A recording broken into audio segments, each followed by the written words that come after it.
Phantasy Star Online 2 just released in the West on PC on May 27th, after being in the East for almost 8 years as of now. For years and years, fans in the West, us, we wanted to see this game come over here for quite some time. And well, after all of the years, it's finally here. So what does it have that made the release overseas so desired? Is the combat good? How's the endgame? Is there PvP? Well, all of those things I will try to cover in this video. This video will include my first impressions of what I think of the early game, so combat, questing, professions, and things similar to that. How well the Western release version plays that did start its development over a decade now, and I will also get some feedback from a longtime player of the game that is my friend, and he played in the East for I believe a little bit over a year, so that you guys can get a gist of what you will get into not only in the early game, but also if you're someone who is wondering what this game has to offer down the road. And then I will also give you a couple of tips and tricks that I wish I had known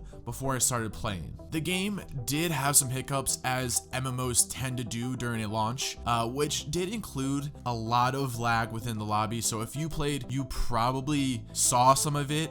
You're also probably going to see it in the footage, but we did continue on and we were able to record a good amount. So why don't we break this thing down and get into it, starting off with my early game thoughts.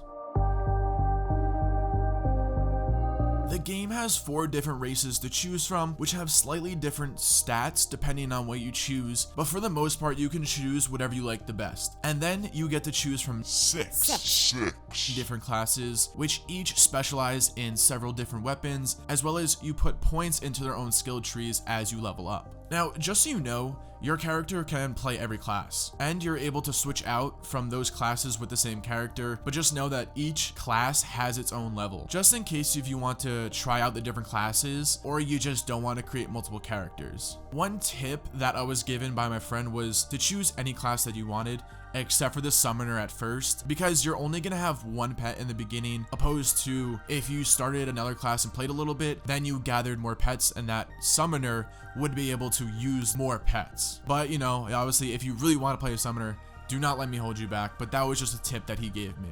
Now, the classes are pretty unique and they all excel in different ways, so I would say try them out. I went with a human male hunter, you know, how generic, right? You start off with a tutorial, which I actually didn't really record because it's a tutorial. It's pretty basic and it's pretty straightforward. Eventually, you get out of it and you go into the lobby, which might be kind of overwhelming at first, but if you just follow the circle that's on your screen and you talk to the people that give you the quests and the missions to complete, you should be fine. I will go into more of this in my tips and tricks section of what you should do exactly, but do your best to talk to people and see the different NPCs around the lobby area. Now, going into the missions and the questing, for the most part, they are pretty basic in the beginning from what I had experienced. There is an overline mission that you'll choose, and you must complete that, but there are also these public kind of quest missions that pop up for you, or if you're playing in a party. They come at you like wildfire if you're flying through a zone, so I would say complete as many as you can, but also don't get hung up if you can't complete one, because there are a lot, like I said. Eventually, as you advance and as you level up, the mobs do get harder, and you will be able to tackle the same missions on harder difficulties in later levels, which I believe there are 4 of, and they all are kind of spread out in larger gaps for different level recommendations. As you progress, the loot does get better, so you get better gear and better weapons, and you're also going to pick up different skills, which helps you enjoy the combat even more, because you not only get stronger skills, but some are actually just a lot more fun to combo. Like this Tarzan one that I got for my wired lance. Once I picked it up and some nice weapons for it, I pretty much non-stop used it. Even from their early levels, the combat is a lot of fun, especially when you're playing with friends. My biggest pickup from this game is that it is so much more enjoyable when you play it with some friends. The gameplay is fun, but when you mess around with friends and you lose track of time just killing the mobs, the game does become a lot more fun. Now that we got all of the positives kind of out of the way, there are some negatives that I would like to touch on about the game, and then we'll kick it over to the tips and tricks section, and then follow up my final thoughts.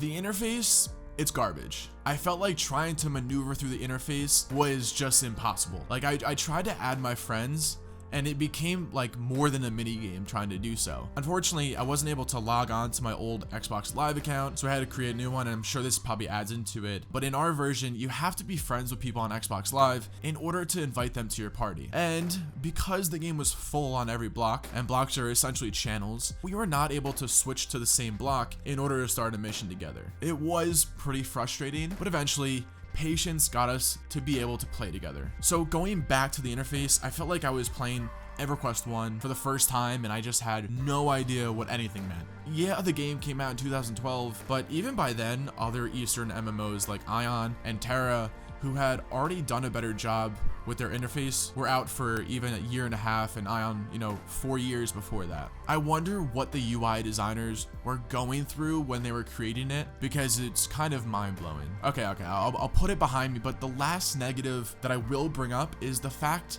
that you have to go to your launcher in order to change the graphics. So if you're listening to this and before you log into the game, if you want to make it full screen or you want to increase your graphics, you're gonna have to do so in your launcher, and it's gonna be the environment settings on your launcher, just so you know. This actually took me like 15 minutes to figure it out, which was the frustrating part. Now I understand the game started development over a decade ago, but even then, games had this option within their game back in the early 2000s. Now with all of that being said, hopefully you can forego these issues that I had faced when I first got in, as well as pick up on a couple of good things to know when you start playing with the tips and tricks that I'm going to give you right now.